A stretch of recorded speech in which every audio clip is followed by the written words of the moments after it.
So first of all, thank you everyone for the time. I know we have quite a packed day and agenda in front of us. I'm going to go ahead and chug along, keep along the same pace that Will had. But first, just start off with why we're going into performance, what the problem is, our take at it. David Kramer gave us some information on this earlier. I'm just going to give a little additional more clarity, but then get right into it. Showcase what needs to be done within the SDK. It's just going to be a small little change and what's happening under the hood. So since we're going to be working with a JavaScript and a browser, specifically React use case, communicating back into a Flask backend here, we're going to instrument those accordingly, and we're going to view the Chrome tab, the network tab to showcase what's going on and the transactions being flushed out. We're going to go ahead and establish a use case and then debug those slowdowns and then drive into the UI, drill down on these transactions. So I'll do a little bit of context setting there and then dive into the metrics, the context that Sentry's pulling out. I know we've talked about this before, so I'm really excited to show this, and I'll hand it off to Jeremy for this piece right here, but we'll showcase web vitals as part of this and trends, and then go into the downstream part of once you have this stuff in, you'd likely want to set up alerts and want to be proactively notified that things are slow. And then we'll also mess around with the system and query it and set these things from within Discover and so forth. Lastly, we're going to conclude with some use cases, how we're using this on our own products and how we see this being used. We've found a lot of different optimizations that we've done and a lot of interesting findings that we want to go ahead and share. And Jeremy, once again, will go ahead and lead that. With that being said, I'm going to go ahead and dive right into it. So this was also shared earlier, right? Applications and code level. So we have systems level monitoring, we have all of this other stuff, but what we care about and what the customer cares about is how they're interfacing with the application, and if it's broken, if it's slow, and when it is broken, when it is slow, there's something wrong. Customers are being driven away, the business is not accepting money, ads are not being served, content is not being served, the mass multiplayer game fails, there's a problem. And in this day and age where we're interfacing with all the different apps, when something doesn't work, it is a problem. It's not just because it's broken, which Sentry is solved for, right? It's causing a runtime error or it's causing a crash, but also when it's slow. And also when it's not doing things reliably. These are all problems that developers should know about, that customers should not have to report, and we should be able to act on this. And additionally, when all of this data is united, errors and transactions, we should be able to understand exactly what's going on, both in terms of the customer experience and in terms of the next step and what we need to do here. So I'm going to get right into it. I have my application right here. And just to establish a use case, I'm going to go ahead, pull this up right here. And the first thing I'm going to be debugging is, why is this so slow to load? I've loaded my page and something is going on, and it looks like I'm trying to fetch these tools, and it takes about 5 to 7 seconds or something like that to appear. Is it the front end? Is it the back end? Is it my database layer? Is it middle tier? Or is it some front end component loading that I'm not doing correctly? Either way, I want to know what's going on. Additionally, I'm going to go ahead, click checkout here, and I'm going to have an error, and you can see it's taking quite a bit of time as well. So I want to get some more clarity into this. And in real time, I'm being alerted about this in Slack. And you can see that right here. I'll just give you all a sneak peek, but I'm going to go ahead and jump in to the homepage and go from there so I can showcase some of the views. So as we know it, bam. Oh, first, got to showcase the code, right? So I'm going to first actually quickly go over the documentation relevant to this here, and then showcase through the code. So since I have a front end here that's running in Node in JavaScript land here, I'm going to go ahead, yarn add npm install, and go ahead, Sentry init.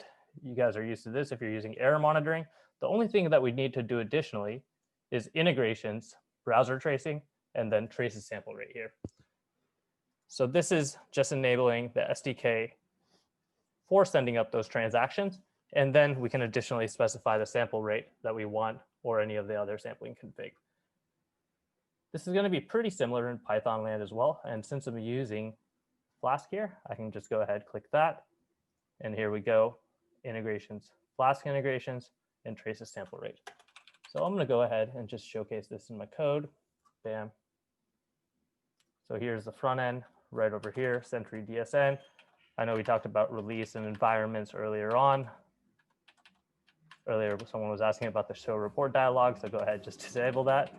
And then here is the integrations piece on the front end. For demo purposes right now, I'm going and surfacing and sending all of the transactions here. And then additionally, on my back end, what I see here, if I go up to the top, sentry.init, we have our DSN and traces sample rate. So let's go ahead and debug these things. So hop right in. We're all used to issues here, but now we're going up and sending transactions, and we can go ahead and see all this data. I'm going to go ahead and view all of this data in terms of last 24 hours, but you can view this data across any of these time filters up here. And from the get-go, we see a bunch of performance-related metrics. We can go ahead, alter these displays, see exactly what was going on, and drill into this data as necessary. I'm going to go ahead and drill down into a transaction, but before I do that, I'm going to go ahead and cover what we see here. So here's an overview that's showing me the throughput, the P50, the different failure rates, the user misery index, so some of these performance metrics that you're used to. And this is by default showing in all the transactions. I could drill down into that, but going in and staying consistent into this use case, I'm going to go ahead and select this project since I want to view things from a front end perspective. And I can see now that the tool store transaction right here, go ahead, pull it up. And I see by default the duration breakdown, a table of some of the slowest transactions, and a bunch of aggregate data on the right-hand side, and a fancy new Web Vitals thing, but we'll wait for that in just a second. But let's start from the aggregate data. So here on the right-hand side, we see the AppDex score, the Web Vitals piece, the user misery index, the AppDex, and as we highlight through this, we can see this in corresponding with the throughput and failure rate and the status breakdown, which we'll get into in just a moment. And here now, this is actually a lot of great information here. So we've had essentially 2 releases and times have started to spike up. We can view this in terms of duration percentiles, latency distributions, or better yet, trends. So here clearly we can see there was a release that happened and things started climbing up. We'll go ahead and debug that in a moment. And I'm actually going to take a step out of here as well. And here, going back into the transaction summary page, which I was looking at earlier, I can also see the related issues associated with some of these transactions, which will come into play in just a moment. So drilling down one level deeper, I'm going to go ahead and just pull up this slow transaction. And now we see the span view in this waterfall format here. And we can derive that 99% of the time here was spent on this HTTP request, which we'll get into in just a moment. We see our Web Vitals metrics right here, where it failed the largest contentful paint one, as well as we have visibility into what it took for that to go on. And we'll view that in an aggregated fashion in just a moment and drill down into that in depth. And then as you would expect from Sentry, all of the other context, the breadcrumbs.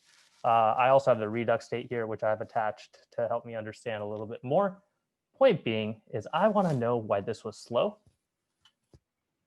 So I'm going to go ahead, click on the span right here, which links into another transaction. And now from JavaScript, I've hopped into the Python side and I'm exploring what happened at the API layer. So it reached the server, and then it looks like most of the time was spent running the query. So something is going on here, and I can even see the database query. And it's a select star. Maybe we should paginate. Maybe we should cache. And there's maybe some other additional logic going on here. But as a developer, as a front end or full stack engineer, I've answered the question: why was this experience slow? Where is the slowness? Is it the front end? Is it the back end? Which microservice is it? And I was able to trace it essentially within 2 clicks and figure out exactly what was going on. We're going to go through one more use case as well. I've also started this transaction. which is checkout. And then we're going to go back and view some of the aggregate data, specifically trends and web vitals, and take a deeper dive into that. Having a hard time saying my W's and my V's today.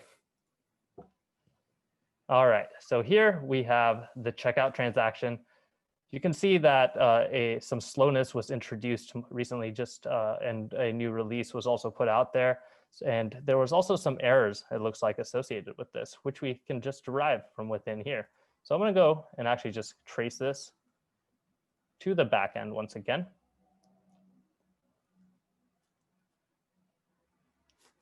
Go ahead, view that span. And here I see that there's an error associated with this event. Let me go ahead and pull that up.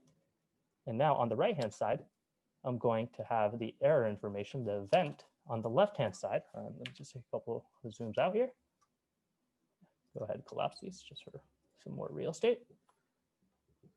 I can see the performance impact and the customer experience, whether it was from the front end and back end. And on the right-hand side, I see the exception that likely caused it. Maybe there was a for loop, which looks like here. Oh, maybe there was a try catch, a retry, a number of things. But either way, I have the clarity in terms of what happened at the code level and what happened in terms of the customer experience and what the timings looked like and what the error and exception was and the context behind both of these. So 2 use cases, just to kind of summarize, that we went through is from a front end first perspective. We looked at our different timings and transactions. We then dove into why the tool store page load was so slow, figured out it was a back end. And then from checkout, we figured out all the related errors to go into from there. Next thing I want to do is go ahead and look at some of this aggregate data and a lot of this that we've been talking about. And I'm going to go ahead and hand it over to Jeremy for that. And then we will take a further deeper look into the alerting and querying capabilities to kind of link the workflow here together. And lastly, the use cases. But here first, let's go to the aggregate data. So we had the transaction summary page. We were looking at overviews. First, let's go to web vitals, and then we'll go back and take a look at those trends and such. So here, once I click web vitals, you can see that for the tool store endpoint, I'm doing a pretty good job with my first paint, but where I failed is clearly right here, largest contentful paint, and some other areas could obviously use improvement. Jeremy, I'm going to go ahead and hand it over to you so we can kind of talk through this. Sure. Thanks, Neil. So yeah, just to kind of give you a sense of what we're looking at here, this is a list of the kind of the key web vitals that we record. First paint and first contentful paint are often the same, so you can see here they're identical, and that's because usually the first paint is contentful, and so then those are kind of the same metric. But that is a good indication of when the user is first seeing something on the screen potentially. Largest contentful paint is perhaps the most meaningful one, or the one that we use the most often, because it generally represents sort of visually complete. So that's when sort of the page is visually complete or close to visually complete for the users. And so that's probably the most meaningful one. Then we also have first input delay, which can be very useful. It measures the time from when the user tries to interact with the page to when the page actually responds to that interaction. Generally, it's very, very short, but if you start to see longer times in there, obviously that's concerning. And the last one, which we don't probably have for the purposes of the demo, but it's not duration based, is the cumulative layout shift, which is actually a score that measures the extent to which items on the page rearrange themselves as they load in. So I think Neil's page was kind of perfect in that respect. Nothing ever resizes or moves, so it's the perfect content layout shift. But more typically, a page will, as images load in, as banners and other things may load in, things move around on the page, and that's something that's been identified as that can kind of harm the end user experience, and so it's one of the other web vitals that we expose. And really, the key to all of this is that we're trying to provide a better understanding particularly for front-end transactions, of what the actual user experience is. So it's a way of characterizing that goes beyond sort of transaction duration, because as pages become more interactive and there's more sort of asynchronous requests and things like that, when transactions begin and end is not always indicative of the user experience. Web Vitals is an attempt to kind of address that. So that's what we're seeing here. We're also seeing, there's some indications here. So if I look at, say, the largest contentful paint, that black baseline that we show is the P75, which is kind of the recommended sort of signal to pay attention to. So essentially, like, there tend to be a lot of outliers in the front end. Performance data can be somewhat noisy. So P75 is kind of the accepted standard of that's what you should be tracking for your performance.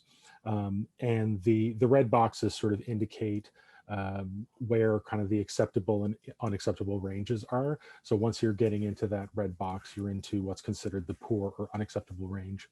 And the goal really is to keep your P75 out of that range. And obviously, depending on the pages, customers, etc., you may have a different benchmark, but these are kind of the standard ones.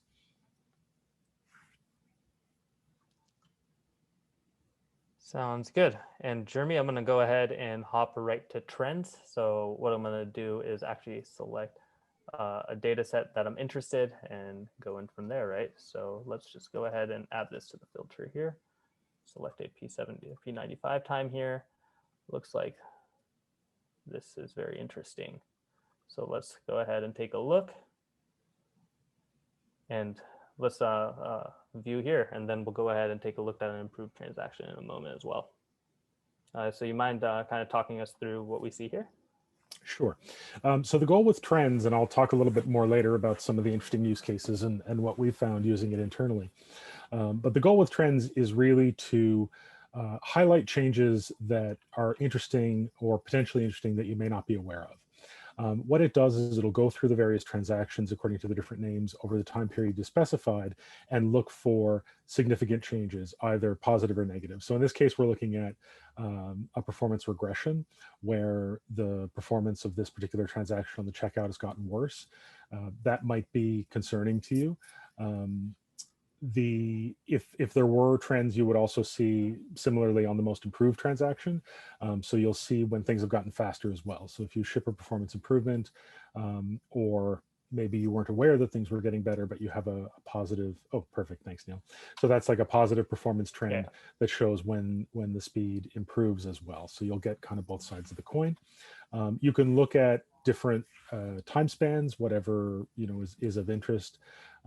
Typically, I think 14 days is the default, or is what we typically look at to see kind of significance. And there is some attempt here to weed out, like we do some T-scoring and some analysis to kind of show what we believe are high confidence trends rather than and sort of eliminate the noise. Although you can kind of dig into those more noisy data as well if you want to.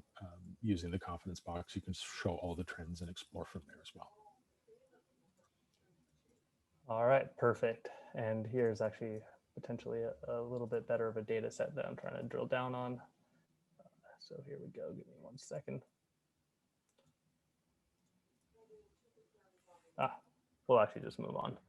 Okay. Last thing I want to cover is let's go to where we were here, and then we can set a alert and go from there to kind of tie this all back together. So here we were looking at all of this data right here. Specifically, we were interested in this piece when it's kind of spiked up. So let's go ahead, drill down on that data. We can view this in Discover, and you also have seen this in a number of other fashions as well. So in case you need to explore any of this deeper, you can go right into there. We can have an alert created directly from within here, but just to make this a little more interesting, let's go ahead and view this data in Discover, and then we can see any of the data that we need from here and set even a more targeted type of alert. So here now I really care about my enterprise type customers. This happens to be a custom tag. I can then go into here and what I'm actually interested in on the y-axis is going to be the duration. So let's actually switch to transactions here. Switch to let's just switch to P75 for now on the duration. And let's say when it spikes up to about yay high, I really want to initialize the critical status. And then let's say yay high for warning. And we'll go ahead and say this would resolve when it goes to about 4 seconds. And I would say these are a bit high, but I just want to go ahead and clearly showcase what's happening here. Just to kind of recap, I entered in from Discover, kind of drilled down into the data. I was interested in this specific transaction and the durations that were less than here. I want to set an alert for essentially, and I'm only interested for the ones that are paying me the big bucks here. So let's go ahead and set up a threshold. And lastly, an action. So we mentioned the Microsoft Teams integration. I'm going to go ahead and do Slack because I just have that handy at the moment. And then you can specify any channel here and the title. So let's say tool store load more than 10 seconds.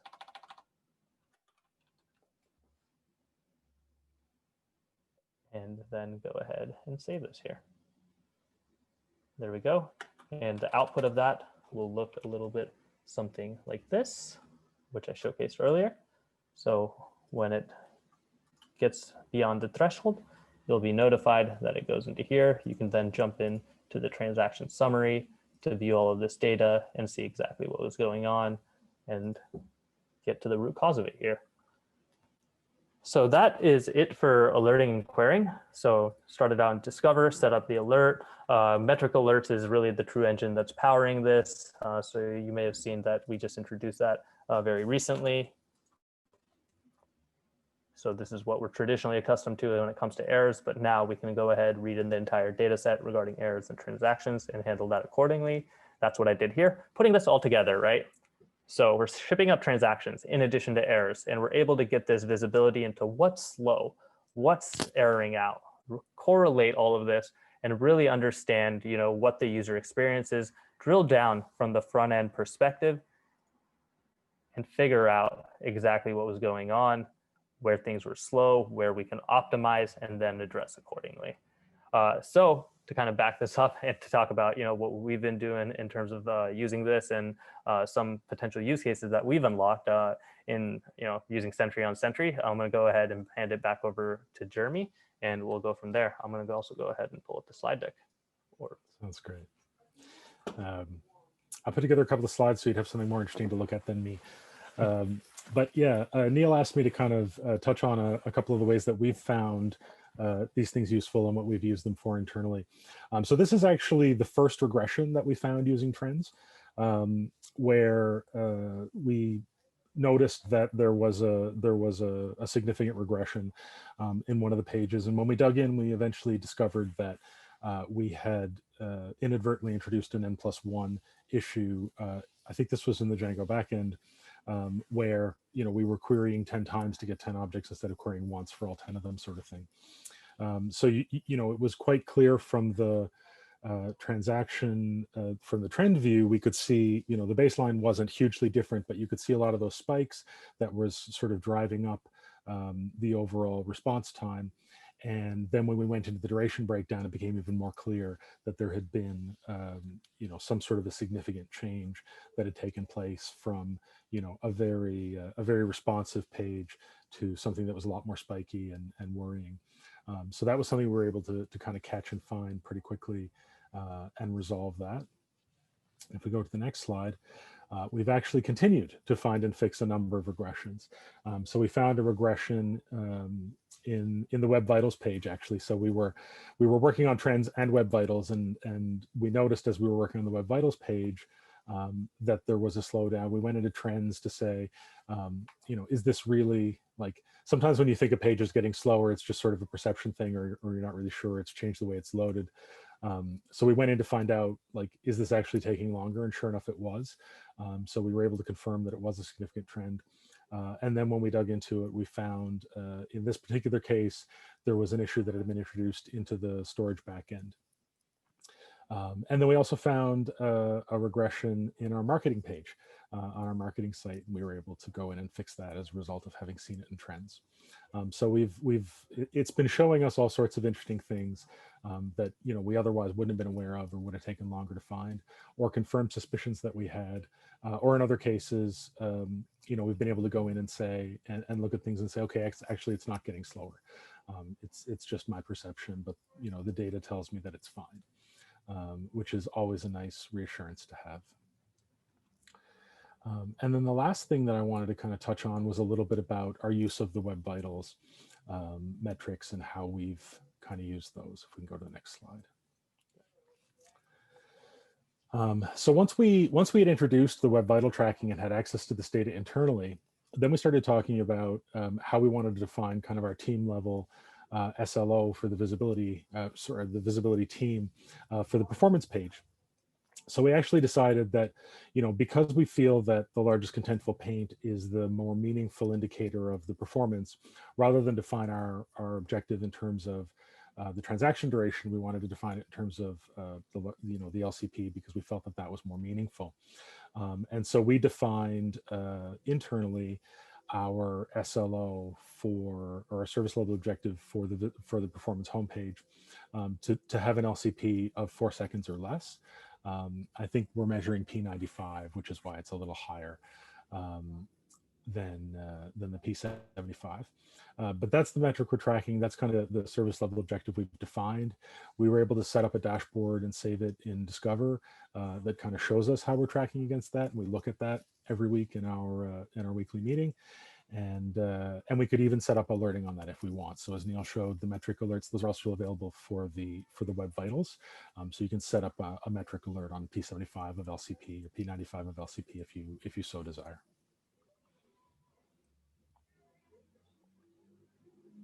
And that's it. All right. Lastly, I just wanted to pull up a screenshot, or sorry, a data set where this was working all in one view so that you can kind of see this. But hey, some releases came out. It got slower, or sorry, improved. Slower means better, right? And then here we had the durations go up, and just to kind of conclude that. And let's go ahead and open it up to Q&A. All right, Jeremy, Neil, thank you guys so much. Again, looks like a lot of the questions are being answered. I do see one outstanding one that I'll toss your all's way. More of a troubleshooting question from Mark. Said he's having issues stitching his front end to back end errors, as you all had just shown. He's currently using Node.js for back end, and even though manually setting the request headers x-transaction-id and the headers to the back end. So I don't know if you want to take that online or work with Mark offline to answer that. I have a perfect code sample for you that I will send you. Great. That is doing this in Node.js. Cool. No outstanding questions to be answered. So for the audience, if you just want to ask anything in real time, feel free. Oh, it looks like we do have one. Sorry, I missed that. How do traces transactions work around long-running single-page apps? Yeah. Ben or Jeremy, you want to tackle this? I can probably talk about this a little bit. So a lot will depend on which framework we're using, but the one that I'm most familiar with is React. With the default instrumentation that you get in the React SDK, as an example, when you first land on a page and you'll get a page load operation, you'll see a transaction that represents that page load operation with all of the assets loading in and so forth. When the user navigates to a different page, or if in a different session another user, say, navigates into that same page, you'll see a separate transaction for that, and that'll be a navigation transaction. So the React instrumentation will record what type of operation is happening, and you can go in and have a look. They'll be shown within the same transaction name, typically, but within there you'll see page load operations and navigation operations, and typically the span trees are quite different. In terms of the way that traces relate to transactions, what we mean by a trace is really about connecting front end to back end. So, in the case of the trace, you'll see the front end, say, page load or navigation operation. There'll be a number of spans in that operation, some of which will represent say calls back to the back end, the trace ID is sent along with that call in the header. And then a transaction representing the backend piece, so I think in our case it's Django, will be then captured as well. And there may be multiple hops in that chain, but it's not, the trace is not stitching together a user session in the sense of going from one page to the next to the next. It's stitching together all of the transactions that make up the full page load operation across the different platforms that's happening on at the same time. So that's how those kind of get stitched together. Again, depending on the SDKs you're using, most of the SDKs that are available now should support most of that automatically. Although somebody may jump in with exceptions. I'm sure there are a couple of edge cases where it doesn't. And yeah, I think that hopefully that answers the question. If I didn't fully cover it, you'd like some clarification, just let me know. Awesome. Let's see, any reply?